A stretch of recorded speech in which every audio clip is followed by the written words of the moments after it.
Kyrie, you scored 28 of your 30 points in the second half. What got you going in the second half? What did the kids say to you at halftime? He didn't need to say anything to me at halftime. I don't think much needed to be said in general.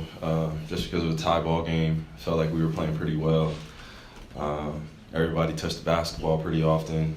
I didn't get as many looks as I probably am used to getting, or what I would have wanted, but I was just following the flow of the game, and then coming out of halftime, just being ready to use my conditioning to the best of my ability and beat them up and down the court, continue to play some tough defense, and get some easy ones for my teammates. Kyrie, you're now 13-0 in closeout games. First part is, when you hear that stat, what goes through your mind, and what is it about you that makes you so comfortable in these situations? When I hear 13-0, that's not my full playoff record, even though,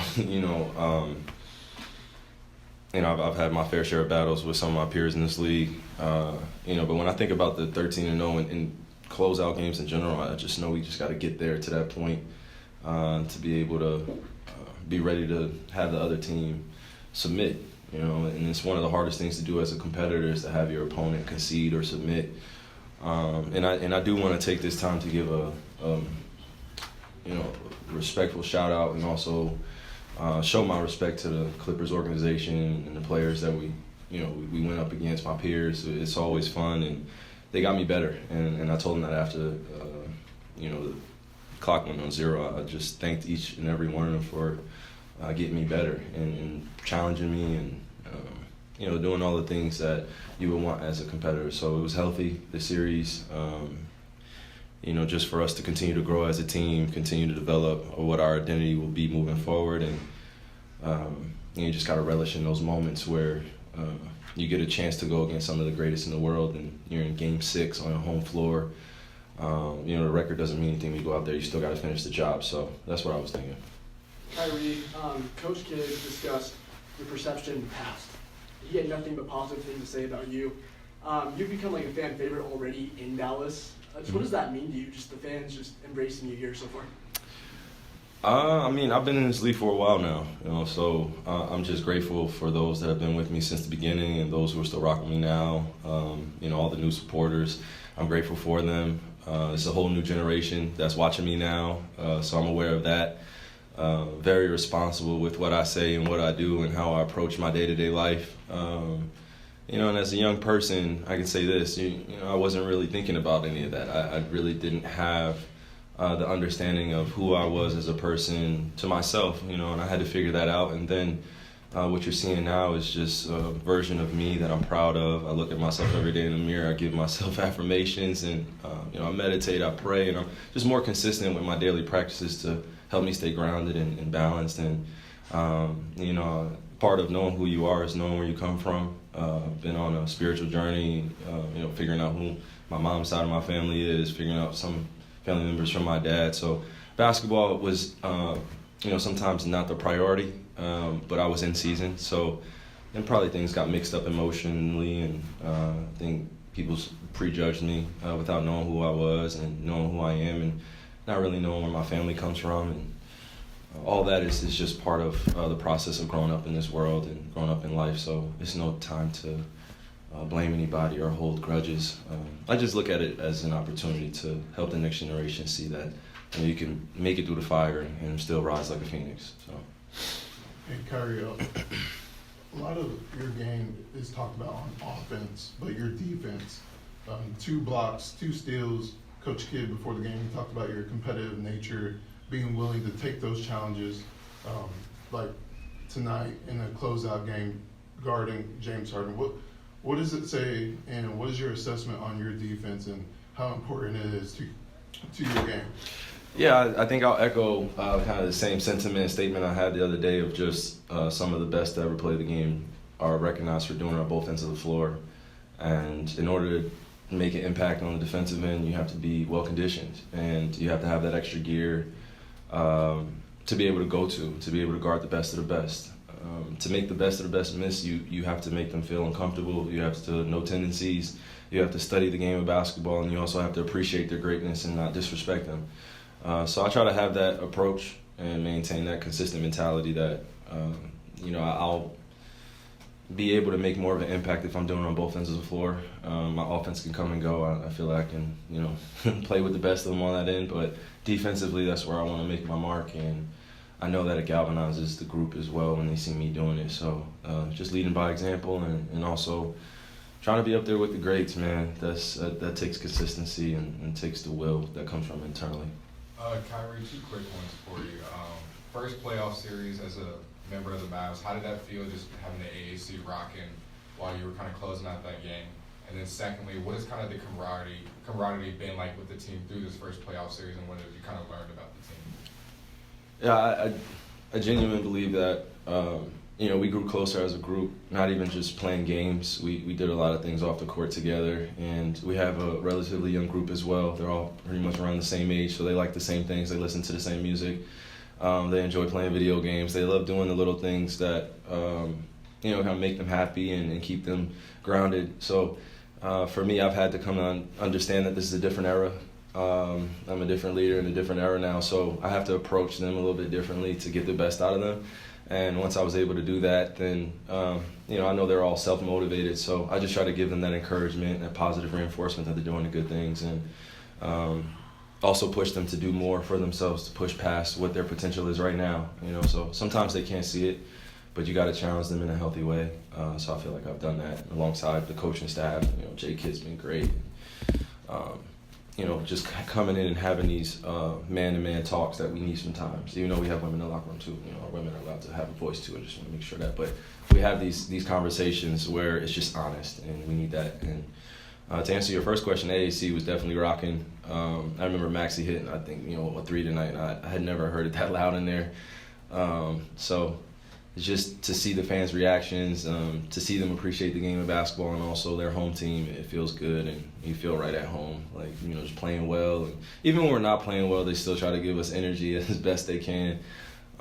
Just knowing other fan bases that I've been a part of, it could get real toxic. So, here I think there's a good balance, and they like to protect their players. A lot of great players will come through here as well. So it's not like they haven't seen greatness before. I just think I'm in my era right now where we have a great team, and we should appreciate that and not take it for granted. Kyrie, there in the fourth quarter, you hit pretty over PJ Tucker. It seemed like you wanted to break him down before you did that. But what did you see in that matchup in that moment? And I know you were already up, but what did that moment do for your team? Oh goodness, I was, I was laughing with the guys after I hit that shot. I don't even think I watched it go in, fully once it left my hands. I saw I got fouled. I fell to the floor. Then I was on the floor looking, kind of squinting and seeing if it went in, and just seeing my teammates' reaction and them pick me up. That was the best part of it. We knew that was kind of like the dagger in the series, and we were already up, but just those exciting plays that, momentum shifters mean a great deal. And we were already playing hard on defense, so to be rewarded on the offensive end where guys can get rest and then we get back and continue to play out the game until the clock's at 0, it's a big deal for us. So, I think you're seeing a group that's really selfless, and we want to celebrate each other, not just on the big shots, but the small wins, doing the little things, diving on the floor, picking our guys up. And I think if we stay on that trend, we'll do well for the rest of these playoffs. Kyrie, a lot of times after games, Jason will come in and then you'll come in later. You guys don't necessarily say the same thing, but it seems like you're on the same wavelength. Mm-hmm. And I wonder how much of your success in Dallas is attributable to the fact that you've known Jason for a long time and you have that comfort level with him. I'll say this. It's not too often that you get to share, a birthday with somebody, also a former top pick in the NBA, somebody that has won a championship before as a player and also as an assistant or a coach. And he has so much wisdom to offer, but I think he appreciates those that are curious about getting more out of their potential. And that's what we've connected on. It's just not on the court stuff, but just as a person, how do you get the best out of yourself? He's been through a lot. I've been through a lot. He's seen a lot. I've seen a lot. I'm obviously younger. But he knows I have an older soul. I've grown up around a lot of older people. So, that's how I came into the league. I think that's how he came into the league too. He came in an era that was a little bit different. So we just have an appreciation for like the classical basketball game, and then who taught us it and how we got better and did we get the most out of our game. And I think now he gets to live through me a little bit. You know, we have different games, but I just know when I look at him, he has that understanding of high-level chess. And when you have a coach like that, that reassures you, reinforces that you're doing the right things, it goes a long way. So I definitely feel like we're on the same wavelength as well. And we're just proving it every day and just continuing to put one foot in front of the other and take it step by step, man, because it took me a while. You know, I think, you know, when I was a younger player too, I would have liked to be coached by him, and I think, you know, Milwaukee had a chance to trade for me too, and, you know, just how things work, synchronicity works in this league. You just never know how things happen, and it took us about 7 years for all that to kind of show what we're doing now, so it feels good. Can you talk about how you've been misunderstood over your career on and off the court? How is it that important in regards to like some of the stuff you've done as far as your philanthropy and also like other business ventures in regards to specifically Players TV and others?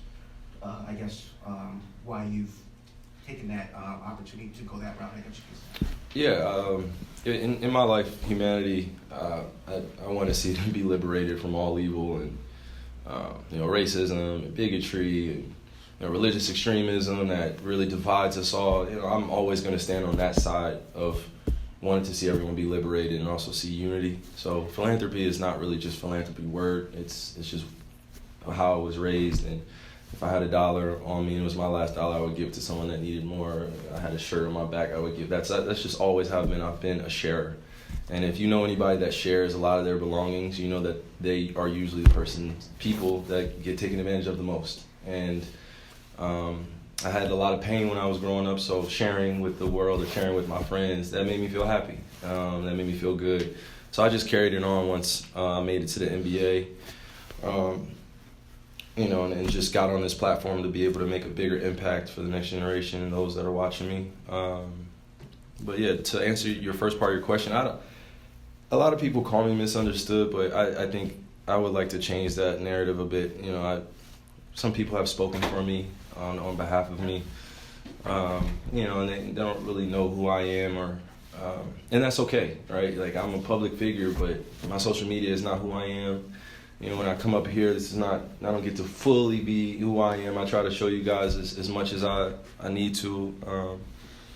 But yeah, I just don't think a lot of people knew who I was. And when you have, unfortunately, you have people behind the scenes that are trying to kill off your character or make you quit something that you love to do, or make you believe a perception about yourself, that also is part of the process of healing. So, you know, shout out to my therapist, shout out to my family being there for me during times where, you know, I was unsure of myself. So I think we've all been through it to a certain degree, but as a young person growing up in this specific society, especially in America, you know, the public forum or being a public figure, entertainer, is so unfair. Being a quote-unquote celebrity is unfair. I'm not saying that I'm, you know, coaxing for the role or anything like that, but it's just the disrespect that could happen at times just because you're a public figure. It's just, you got to get used to it. So long story short, I don't feel misunderstood. I just feel like I'm showing who I truly am now and embracing that and living with the results that way, whether you like me or not. I really don't care. I really go home to my family, and I appreciate good people, good-spirited people that are kind to me and appreciate what I do, and I appreciate what they do. So it's a shared human respect there. Kyrie, after the game, you and Luka shared a couple of moments together. What's it been like going through this series with him? He made the comment after Game 4 that he feels like he's letting you down in this series. Then he bounced back with his performance in Game 5. What has it been like for the two of you kind of tag teaming and carrying this team to a series win? Man, me, hermano, you know, I talk about him all the time, but when he's being aggressive and he's taking that leadership role and he knows who he is, like, he's just playing like Luka Doncic, it's easy to play alongside somebody like that. But you also have to be sure of yourself, because when someone's that special, it's easy to kind of fall into kind of that secondary role. And there's no primary, secondary. We're one team. We succeed together. We fail together. And that's always been the MO since the beginning of the season. Just, you know, we're a team, and everybody has a specific role. Everybody has that skill set that they bring to the team. Just be the best version of yourself. So when me and Luka get it going like that, it just feels good. It makes the game a lot easier. And then off the court, I mean, you know, 25-year-old kid, so do my best to make him smile and have good energy, and also, you know, new father. So just try to support him in other ways. And on the basketball court, it just looks seamless. Kyrie, ever since y'all traded for PJ Washington, y'all have kind of known what you're going to get from his defense. His shooting has been up and down. What does games like tonight, where he's shooting the 3-ball well, do for y'all? When PJ's shooting the ball well, it definitely creates a lot more opportunities and a lot more space for us to drive the basketball, but also when he hits timely shots and clutch shots, I think it goes a long way for his confidence. We've told him since he got here to shoot the shots when you're open or shots that feel good.